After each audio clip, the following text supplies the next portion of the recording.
rin ako ng ilang findings, ang tawag ko further findings. Subalit naglabas na ako nung nasa Cebu nung Sunday, pero super tsaka ng sound, walang marinig at hindi magkaintindihan. So ipapaliwanag ko, once again, I would like to announce that the Committee on Foreign Relations has further findings following up on the preliminary findings initially issued several weeks ago. Matapos ang tatlong hearing, tatlo na naman ang aming findings at natuklasan. Unang-una, ang pag-aresto at pagsuko kay dating Pangulong Rodrigo Duterte sa ICC ay klarong may motibong politikal. May malinaw na pattern na kung saan may malalaking kaganapang pampolitika bago ang mahahalagang pahayag at aksyon ng administrasyon kaugnay sa ICC. Makaraang magsimulang magpahayag si PRRD ng mga batikos laban sa People's Initiative o sa pagpapalit ng ating saligang batas. Sumagot ang ating Pangulo na ang Pilipinas ay isang open country at kikilos lamang ang gobyerno kung may illegal na gagawin ng ICC. Ngunit matapos dumalo si dating Pangulo sa pagdinig ng Quadcom noong 11 November 2024, sumagot ang ating Executive Secretary na maaring makipagtulungan ang mga lokal na otoridad sa Interpol kung hihingi ng tulong ang ICC. Biglang nagbago ang tunog ng gobyerno. Matapos kumambyo ang ilang pro-administration congressmen tungkol sa impeachment labang kay VP Sara dahil sa napakalaking peace rally ng INC noong Enero 13, bumalikwas ang administrasyon sa pamagitan ng pagkatha ng Oplan Tugis or Operation Pursuit sa Ingles na rineport ng New York Times kasunod ng pahayag ng kalihim ng katarungan na bukas ang administrasyon makipag-usap na sa ICC tungkol sa ilang pamamaraan ng kooperasyon. Maliwanag ang pag-aresto kay dating Pangulo ay bahagi ng malawakang pagsisikap ng gobyerno na pabagsakin ang mga Duterte bago mag-2028 election pa. Ang unang malinaw na pagtangka upang pabagsakin ay sa pamamagitan ng PI na magsilbing panimula sa pagbabago ng probisyon ng ating konstitusyon para hadlangan makabalik sa 2028. Nang mabigo ito, nagmadali na siraan ang pangalan ng mag-ama.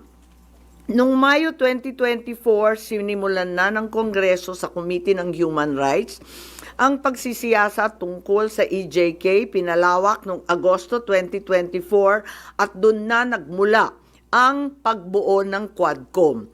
Dumating sa bansa ang mga kinatawan ng ICC noong October 2024. At sa tulong ng gobyerno, nakalap nila ang mga dokumentong kailangan para makakuha ng warrant of arrest. Samantalang nagsagawa ng sarili nitong investigasyon, ang DOJ naman hinggil sa EJK noong ika-4 ng Nobyembro sa pamamagitan ng kanilang Memo 778. Dahil nananatili pa ring banta si VP Sara kahit wala na ang tatay niya, nagsagawa naman ang Kamara ng investigasyon sa confidential funds ng OVP at sa huli na-impeach si VP. Napatunayan ang motibong politikal na napag-aresto sa turnover kay PRRD sa pamamagitan ng mid-election final campaign sprint action plan ng Lakas CMD noong nagtipon-tipon ang matataas ng opisyal noong petsang 22 ng Abril. Nakaraang ilang linggo lamang, inilarawan ang mga nagawang mga Oplan Horus, isang operasyon na inilunsad noong Abril 2024 na naglalayong pabagsakin ang dalawang Duterte.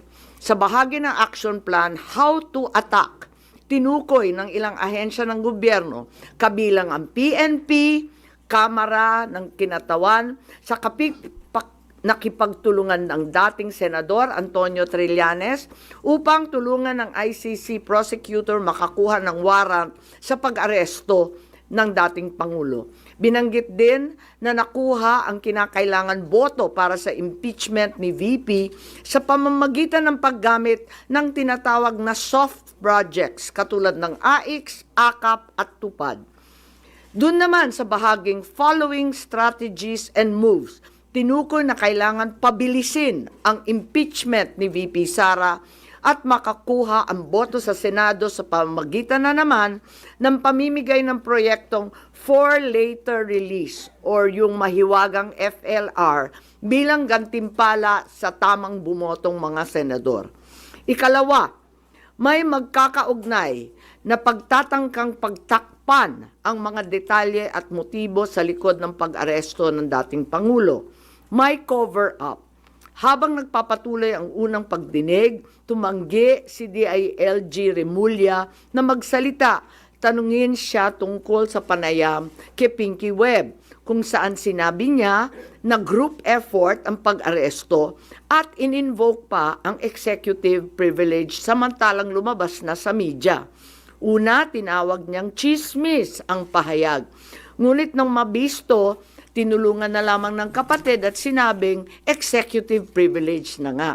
Isa pang malakas na sandata ng administrasyon upang pigilan ng komite ang pagsisiwalat ng katotohanan ay paggamit ng tinatawag na subjudice rule.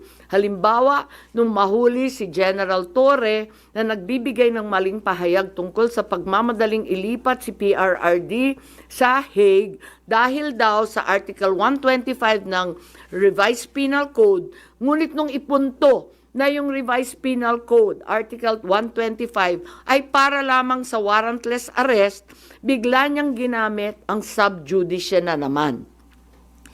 Isa pang indikasyon sa pagtatakip ng administrasyon ay ang blanket invocation ng executive privilege ni Executive Secretary Bersamin upang pagbawalan lahat ng opisyal ng ehekutibo dumalo sa ikalawang hearing noong 3 ng Abril. Mas lumala pa ito nang sa hindi pangkaraniwang hakbang, tumanggi ang ating Senate President pumirma ng mga sabpina noong araw na yon. Bagaman dumalo mga opisyal sa 2 pagdinig noong 10 ng Abril, ginamit pa rin ang executive privilege sa mga susunod na isapin. Kung sino-sino nag-utos ng pag-aresto, kung sino ang nag-utos ng paglipat niya sa Hague, at kung paano nakuha ang eroplano na ginamit sa paglipat. Hindi nagtapos ang cover-up sa pagdinig. Dahil alam din natin na matapos yon pinalaya si Ambassador Lacanlilao at hindi na naman pinirmahan yung mga sabpina. Matapos ang pag-aresto kay PRRD, lumakas ang pro-Duterte sentiment at bumagsak ang trust rating ng administrasyon. Ayon sa isang mapagkakatiwalaang source, naglunsad na ngayon ang administrasyon ng isang communication plan upang ilihis ang atensyon ng publiko patungo sa mga issue ng West Philippine Sea at di umanong disinformation ng mga tinatawag na China trolls ng kanilang embassy. Kaya asahan natin na ito ang magiging balita sa mga susunod na araw. Hindi inaasahan ang political backlash sa pag-aresto sa dating Pangulo, kaya ngayon sinusubukan nilang kontrolin ang sitwasyon sa pamamagitan ng pag-focus sa West Philippine Sea, pagsisi sa China, at sa huli ay iuugnay ang pagtaas ng suporta kay Duterte sa sinasabing kampanya disinformation ng China. So una, may duda tayo na politically motivated. Ikalawa, whole of government ang nagamit dito na talaga naman comprehensive itong planong ito. At ikatlo, ang mga posibleng managutan ng criminal and administrative charges. At iminumungkahi namin na imbestigahan ng Office of the Ombudsman ang mga sumusunod. Una, si DOJ Secretary Remulla Boying maaring managot sa violation of RA 3019, Anti-Graft and Corrupt Practices for sanctioning an invalid administrative arrest against the former president in contravention of the ruling of the Supreme Court in the 2023 case of immigration versus Juan Wenle. Maliwanag na napakadaming kondisyon, kwalifikasyon at requirement na isinaad ng ating Korte Suprema doon. Ikalawa, usurpation ng DOJ ng judicial functions. Kahit hindi sila korte, naghahatol sila na halos sila ang naging husgado. Ikatlo, grave misconduct and conduct prejudicial to the best interest of public service. Ikalawa, baka managot din si General Romel Francisco D. Marbil, ang Chief PNP, sa arbitrary detention, Article 124 ng Revised Penal Code. Violation of RA 3019, anti-graft and corrupt practices for inducing or persuading General Torre to perform an act in violation of laws, rules, and regulations or an offense in connection with the official duties of the latter. Grave misconduct and conduct prejudicial to the best interest of public service. Andito rin sa mga nakalista at ayon din sa payo ni dating Supreme Court Justice na nagpayo sa atin na malahil si SILG Secretary John Vic Remulla ay maakusahan din ng arbitrary detention katulad nung iba. Violation of 31.9 for inducing General Torre and Marbil to perform an act in violation of the Constitution and our laws. Ikatlo, grave misconduct and conduct prejudicial to the best interest of public service. Ang ikaapat na maaring patawan din ng kaso ay si General Nicolas Torre III. Maaring managot sa arbitrary detention. 2 counts of arbitrary detention, not only against the former president, but also against former Executive Secretary Medialdea. Ikalawa, violation of RA 7439 for not allowing the former president to be visited by VP Sara, both his daughter and his named counsel, and for forcing the former president's lawyers to leave him.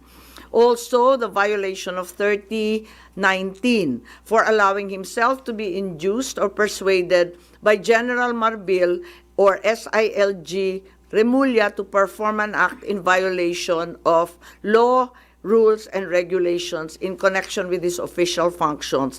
Grave misconduct and conduct prejudicial to the best interest of public service ay maaari ring ipataw laban kay General Torre. Ikalima, Ambassador Marcos V. Lacanilao. Maaring managot sa usurpation of official functions, Article 177 of the Revised Penal Code, pagsisinungaling sa ibang kaso at perjury sa ilalim ng Article 183 of the Revised Penal Code, false testimony in other cases, and perjury in solemn affirmation under Article 183 of the Revised Penal Code, at conduct prejudicial to the best interest of the service. So ito ang further findings namin. Hindi ko masara yung investigasyon kasi marami pa ring mga issue katulad ng sinong tumulong sa ICC, yung tungkol sa eroplano na nanatiling bukas at masalimuot.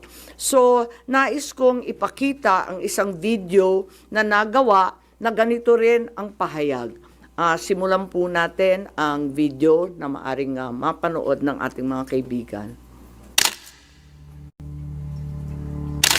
Enero 28, 2024, sa first Maisog Rally sa Davao, nagliyab ang balita at social media. Matapang, walang preno. Mr. President, baka susunod ka sa dinaanan ng tatay mo. Diyan ako takot.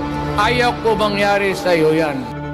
Nagbato ng maaanghang na salita si dating Pangulong Rodrigo Duterte laban kay Pangulong Marcos tungkol sa di umano'y paggamit ng droga at ang kontrobersyal na People's Initiative. Sino man magsabi na walang paki ang Senado sa usaping ito, isa lang ang masasabi ko, walang gamot sa kakapalan ng mukha mo. Sa Senado, sa kapareho at sumunod pang mga buwan, si Senator Amy ang nanguna. pakialam sa PI. Wala kayong pakialam sa PI. Wala kayong pakialam sa PI. Siya ang unang nagtawag ng pansin. Siya ang unang nagtanong, para kanino ba talaga ang PI na yan? Marso 2024, sa kabila ng bangayan sa harap ng sambayanan, narinig natin si Pangulong Marcos. Matatag, matapang, The International Criminal Court has no jurisdiction over the Philippines as we remain to have a working judicial system and law enforcement mechanisms. walang jurisdiksyon ang ICC sa Pilipinas. Sa sabon, nagpagpag siya ng balahibo. Ang hindi natin alam, paghupa ng alikabok ay nagsimula ng ilatag ang plano para muling sumagi sa ICC. Kaya pagtungtong ng Mayo, tahimik ngunit mabilis ang galaw. Isinumite ng DOJ ang legal brief para sa posibleng pag-aresto kay FPRRD. Isang pagtataksil na walang nakapansin. Hunyo, umutok ang balita. Nagbitaw si VP Sara bilang DepEd Secretary. Tendered my resignation as the Secretary of Education effective July 19, 2024. Isang babae ng tapang ngunit walang nagawa dahil sa likod ang tama. Agosto, isinagawa ang unang Quadcom hearing laban kay FPRRD habang inuusig ng COA ang confidential funds ni VP. Ang hindi natin alam, sa gitna ng lahat ng ito, itinalaga na ni PBBM si Marcos Lacanilaw bilang Special Envoy ng Transnational Crimes na siyang magsusuko kay FPRRD. At maluwag na rin pinapasok ng bansa ang mga tiga-ICC noong Oktubre. Walang bahid ng pagtutol, walang balak na ipagtanggol ang kapwa Pilipino. Nobyembre, nag-iba na ang ihip ng hangin. Matatag, matapang, walang bahid ng pag-aalinlangan. Narinig muli natin si Pangulong Marcos, ngunit iba na ang sinabi. If yun ang gugustuhin ni PRRD, hindi naman kami haharang dun sa mga ICC. Para tabunan ang galawan, pinaingay ang impeachment complaints laban kay VP Sara. The Office of the Secretary General will transmit the 2 impeachment complaints filed against Vice President Sara Duterte. Kahit pa nagkaroon ng INC rally noong Disyembre, naidiin pa rin ang impeachment sa Kongreso. Planado na rin ang pagpirma ng questionableng 2025 budget kahit bat-bat ng anomalya. Enero 25, 2025, sinimulan na ang Oplan Tugis o Operation Pursuit, ang lihim na operasyon para hulihin si Duterte. Pagsampa ng Pebrero, nag-apply ng arrest warrant ang ICC prosecutor. Isang tahimik na pag-uusig habang tayo'y pinaiikot ng mga rally at press release. Marso, muling nilinlang ang bayan. Humingi daw ng 60-day extension ang DOJ para sa EJK report noong Marso 6. Pero ang totoo, nakabinbin na ang arrest warrant mula sa ICC chamber Marso 7 hanggang 10. Ang hindi natin alam, Marso 11, 2025, sa kanyang pagbalik sa Pilipinas, hindi pa man bumababa ng eroplano si FPRRD, isinagawa na ang pag-aresto. Maingay ang paligid, magulo, pero ang dating Pangulo ay nanatiling kalmado. Isinakay siya papuntang The Hague alas 11 ng gabi. Kasama sa eroplano si Marcos Lacanilaw, ang nagkanulo, ang nagsuko. Pero kanino ang sisi? Sa mga utusan o sa nag-utos? Managot ang dapat managot, nakalatag na. It's a request to the Philippine government from Interpol enforce the arrest warrant, and we have commitments to them. Ayaw nila ipagpatuloy ang pag-iimbestiga. Maliwanag na ang buong administrasyon na ito mula sa pinakataas hanggang sa galamay. Nagplano. Ikaw ho ba nagplano ng lahat ng ito? Hindi naman. It was a group effort. Secretary Chudoro was there. Secretary Anyo was there too. And the President and I. Nagsakatuparan.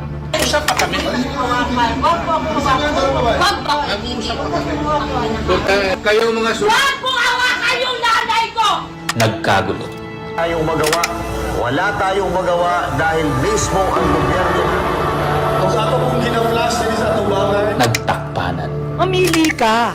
Kapag warrantless arrest, edi may period. Kapag may warrant, walang period. I'm being cautioned by the DOJ, ma'am, that it may be sub judice already to discuss that because of the habeas corpus pending in the Supreme Court. Ngunit lumabas ang buong katotohanan. Ganito pala ang bagong Pilipinas. Hindi man lang natin alam. Tahimik ang pagtataksil. There was no red notice and what was issued was merely a diffusion. Tahimik ang pagwasak. Paliwanag mong maigi, representative ka ba ng Pilipinas or representative ng Interpol? Pipili ka lang. Nirepresent ko po ang Interpol NCB Manila. So mali itong papel na to. Harapan ang pagtalikod.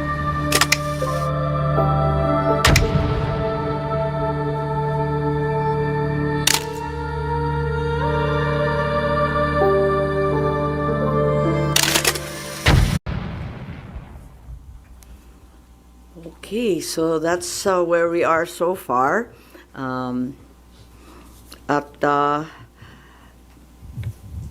Mahirap hindian ang sinasabi sa bidyong yan na may isang malawakang plano na may kinalaman sa politika at sa 2028. Yun. Hello. Po. Ma'am, how's your relationship with the President? Nakapag-usap na po kayo? No, I haven't seen him in ages. I'm sure he's not happy about what's happening. I'm certainly miserable about these developments. Sinasabi niyong plano ng gobyerno, pinlano ito, politically motivated. You think PBBM allowed this po? Hindi ko alam, inako ni SOJ Boying Remulla na siya nag-utos. Ngayon hindi ko alam kasi sa isang banda, masasabing alter ego ang bawat membro ng kabinete. Sa ibang banda naman, kusang ginawa ni Secretary of Justice. May pinaimbestigahan kayo sa Office of the Ombudsman, so i-furnish nyo sila ng copy ng findings ninyo, ma'am? Yes, definitely. Papadala natin doon. Dahil, as we know, this is only in aid of legislation at may mga legislation na rin kaming naiisip hinggil sa mga usaping ito. Kailangan i-forward na namin sa iba't ibang korte. Ma'am, itong findings ninyo, official na to, so no more hearings? Hindi ko pa alam. Ang tawag ko nga further findings because I'm not certain that we can close this. There are also allegations that, first of all, several weeks ago, a draft was mooted involving a warrant of arrest of 5 police officers, including Senator Ronald Bato de la Rosa. Of late, there has been a rumor, once again, that the Vice President will in fact be issued by the ICC a warrant immediately. So, alam natin na si VP Sara ay nandun sa listahan. Pero alam ko na nasa ibaba siya, no? Doon sa mga pinangalanan. Ngunit, ilang araw nakalipas, may mga report na siya na ang uunahin. Sorry, where did you get this information, ma'am? Nasusunod si VP Sara na arestuhin? Uso naman ang chismis ngayon. Chismis rin po. Meaning, no credible source, ma'am? Not yet. A few incredible sources, but nevertheless, we have to pay heed. And let me make it clear, I will oppose that warrant with everything I have. Foremost, the administration has said time and time again through the President himself that the ICC has no jurisdiction in the Philippines. Therefore, any warrant of arrest by the ICC cannot be enforced in this country for lack of jurisdiction. It is nothing, that warrant from the ICC, but a mere scrap of paper. Walang bale yun. In addition, there's no basis for the Philippine government to cooperate with the Interpol in enforcing an ICC warrant. The mere fact that a void warrant is transmitted through Interpol does not make it less void, does not make it valid. At ikatlo, as the hearings have established, the circumstances surrounding the investigations of the ICC in this country, the incidents leading to the issuance of these ICC warrants, and the enforcement of such warrants are politically motivated. And really, are in violation of Article 3 of the Constitution of the Interpol itself, which prohibits the Interpol from participating in any intervention or activity of a political character. Ma'am, sabi niyo, you will do everything para harangin sakaling magkaroon na rin ng arrest warrant laban kay VP Sara. Ano ba mga action ang gagawin niyo? Wala tayong balak na isuko ang soberanya ng Pilipinas at ibaliwala ang ating husgado. So hindi baka maireklamo kayo ng obstruction of justice just in case? Hindi ko po alam. So ano mga action ang gagawin niyo, ma'am, para harangin sakali? Iniisip pa kung anong kailangan gawin dahil tulad nga ng sinabi ko, haka-haka pa lamang ito.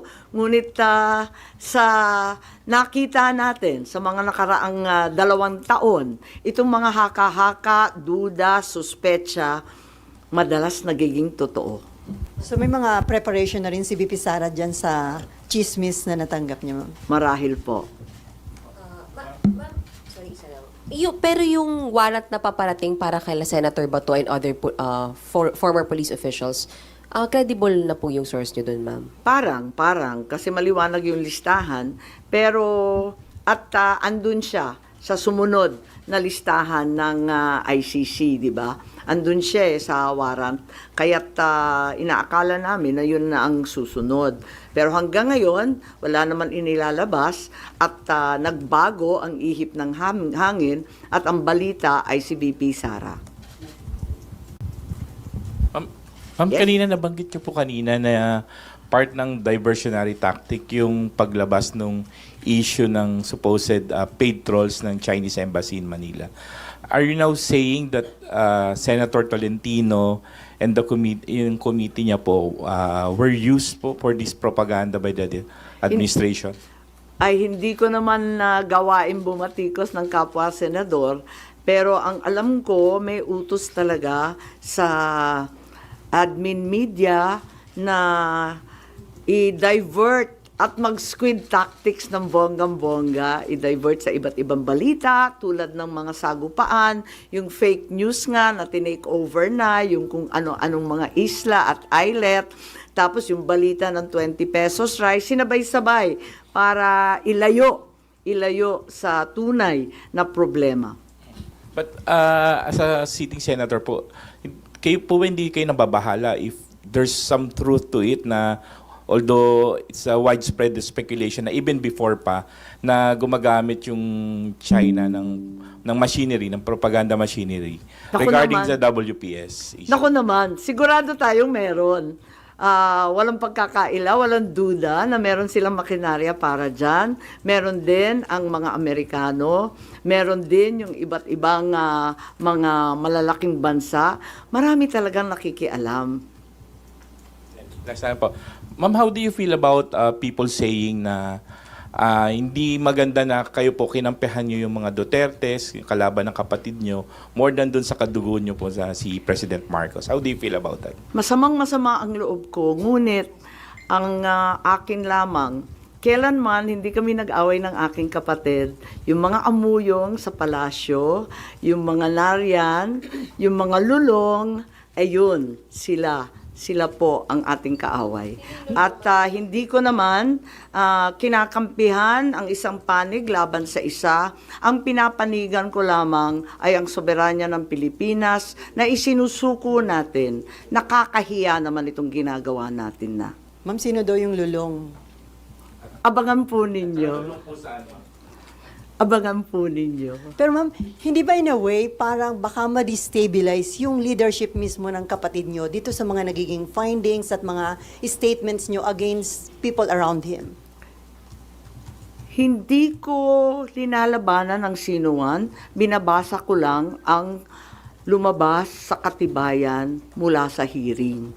Wala akong magagawa kung litaw ng litaw ang katotohanan.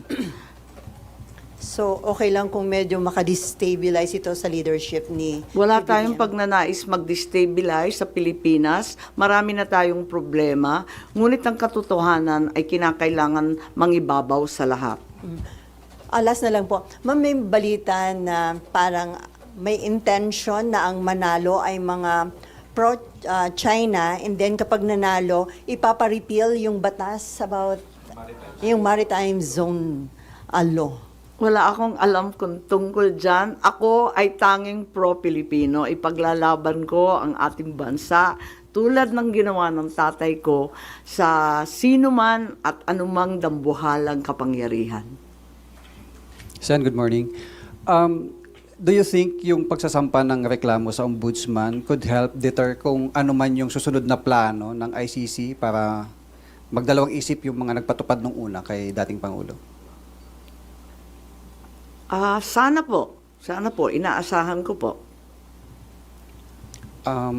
Kailan po kaya yung pagsasampa ng reklamo? Tignan natin kung anong magagawa. Ito lang yung mula sa amin sa findings, ito ang lumilitaw at saka si Justice Ascona, sabi niya may labag talaga sa ating saligang batas, sa ating mga batas na pinaiiral at kinakailangan managot yung naglabag. Ma'am, balikan ko lang, yung warrant, ICC warrant to, ma'am, no, yung narinig nyo para kay VP Sara. When is this coming out? Chismis nga lang kaya walang name and date. Ma'am, yung ano po, yung further findings nyo, does it need yung approval po ng committee members? Yes, hindi to committee report hindi ako kukunwari na committee report to. We are not in session, we're in recess. So, wala pa talagang committee report na masasabi. Kaya lang, sa daming nagtatanong, sa marami na nagsubaybay sa oras-oras na hearing, pakiramdam ko, obligado ako magsaad ng findings along the way. Kasi nga hindi matapos-tapos at hinahadlangan ng todo-todo.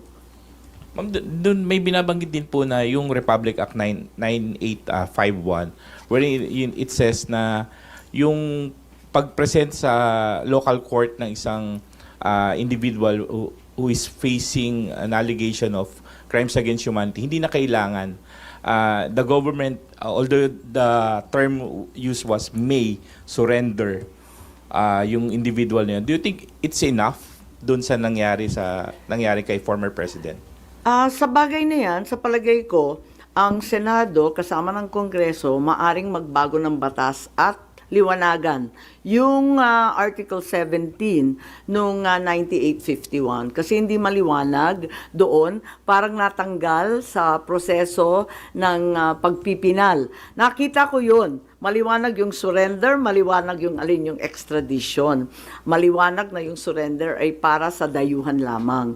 Pero, dun sa final version mukhang na-edit, kaya maari natin tignan yan dahil ang purpose ng investigation sa Senado ay talagang in aid of legislation. Isa na yon na kinakailangan tignan. Isa pa yung extradition law na inakda ng tatay ko. Ang tagal-tagal na nun. Marahil kinakailangan tignan na rin natin yan dahil hindi na pakay sa mga problema ngayon yung ibang provision doon. Since it's not yet amended yung binanggit niyo po na Section 17, that's still existing. Hindi po ba enough to justify what happened during yung March 11 arrest? Kapag hindi maliwanag ang isang bagay, binabalikan yung debate sa Senado, yung transcript at saka yung contextual analysis ng mga pahayag ng ipinasa, rinipaso yan. At maliwanag dun sa original na talagang yung surrender ay para sa dayuhan lamang. Kung bakit na iwaglit at naiwan yun at may nilagay na mga pag-aamyenda sina Senator Subiri, sina Senator Gordon nung panahon na yon, hindi ko alam kung nakalimutan lamang o sa pagmamadali hindi na isaayos ng maigi. Pero yan naman ang trabaho talaga ng mambabatas. Tignan at isaayos, iklaro ang mga hindi masyadong maliwanag.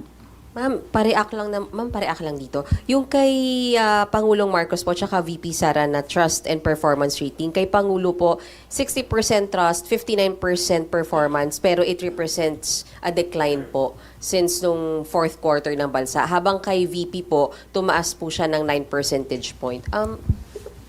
Comment on this. pasensya pero hindi na ako nagbabasa ng survey. Kaya hindi ako up to date dyan. Ang nararamdaman ko, ang pagpuot, ang hinanakit, at ang galit ng mga Bisaya. Galing po ako sa Cebu, mamaya pupunta ako sa Davao. Alam na alam ko ang pakiramdam nila. Ngayon, kung ganito rin ito sa Luzon, ramdam ko sa Manila, hindi ugali ng Pilipino ang pang-aapi sa matanda na may sakit. Hindi natin gawain yan. So, you mean yun yung dahilan bakit bumaba yung survey ni Pangulo? Hindi ko alam.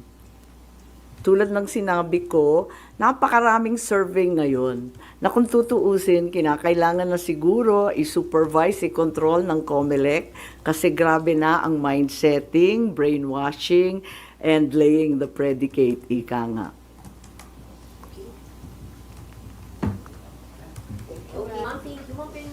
Thank you so much. I have a longer report of 26 pages. I think it's available. We also have USBs of the Tagalog statement, as well as the graphic version of the timeline. And I can also provide that video that we received. What opening statement yung sana? What I read, ay yung Tagalog. Opo, nandito. Okay lang. O, sige. Pero may soft copy ba kayo? Hindi ko alam. Meron.